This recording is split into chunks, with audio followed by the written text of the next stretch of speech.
Bonjour à tous et bienvenue pour ce nouveau numéro de Faites le papier. Pour débuter la semaine ce lundi, direction l'hippodrome de Compiègne pour le quintet plus du jour, le prix de La Rochelle. Le prix de La Rochelle, un handicap réservé aux chevaux âgés de 5 ans et plus, est disputé sur le steeplechase de l'hippodrome de Compiègne. Notez que les 16 concurrents au départ devront franchir 16 obstacles au total au cours de cette épreuve. Dans ce quintet plus des plus ouverts, j'ai décidé de détacher 6 chevaux et je commence directement avec mon préféré, le numéro 4, Aléric. Aléric a réalisé une année 2024 très correcte. C'est un pensionnaire de Fabrice Fouché qui s'est imposé dès sa première sortie de l'année 2025 dans une course à conditions plutôt bien composées.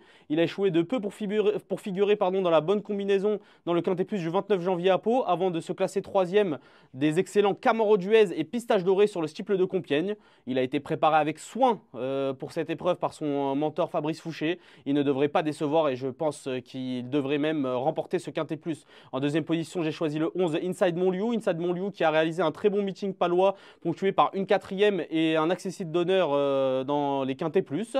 Il a repris de la fraîcheur depuis en vue de ce rendez-vous. Il a été deuxième de cette épreuve l'an dernier en valeur 55. Il a montré depuis qu'il était performant, compétitif en valeur 58. Donc même s'il n'aura pas son terrain, il faut le retenir très haut, ce Inside Montlieu. Le numéro 5, Jane de la Bruni, représente un tandem redoutable, celui d'Hector de la Geneste et Guillaume Macaire. C'est une jument de 6 ans qui fait preuve d'une louable régularité depuis le début de sa carrière, a été deuxième du prix céréaliste courant 2024 et s'est déjà imposée sur le steeple de Compiègne. Elle vient de bien courir sur les haies pour préparer au mieux cette course et elle devrait répondre présente. En quatrième position, j'ai choisi le 10 King Park, un pensionnaire de Jean-Philippe Dubois que nous avons bien sûr plus l'habitude de voir au trot. Mais ce King Park a été façonné en province, il a rapidement montré de la qualité. Malheureusement, il n'a pas pu encore se mettre en évidence dans la catégorie des Quintés Plus. Il avait besoin de courir en dernier lieu et James Reveley lui renouvelle sa confiance, donc gage de confiance pour la candidature de ce numéro 10 King Park. Donc je pense qu'il a dû monter en condition en vue de ce Quintet Plus et je décide de le retenir dans mon ticket. Jingle de Nuo a remporté une épreuve similaire cet hiver du côté de Pau.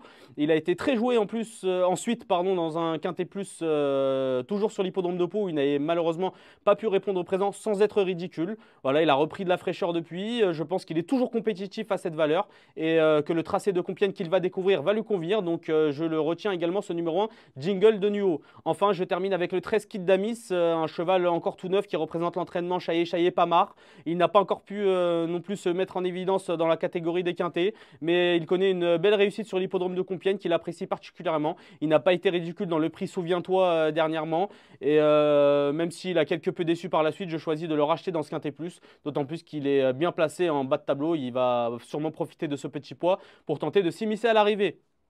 Donc un T plus en 6 chevaux, un combiné qui vous coûtera la somme de 12 euros. J'ai placé le 4 Aléric en tête, le 11 Inside Montlieu en deuxième position, le 5 Jane de la Bruni en troisième position, le 10 King Park quatrième, l'As Jingle de Nuo en cinquième position et enfin le 13 Kid Damis pour finir en sixième position. N'hésitez pas à vous rendre sur notre site equidia.fr pour retrouver toutes les informations autour de ce quintet ainsi que toutes les actualités autour des courses hippiques en général. Bon jeu à tous!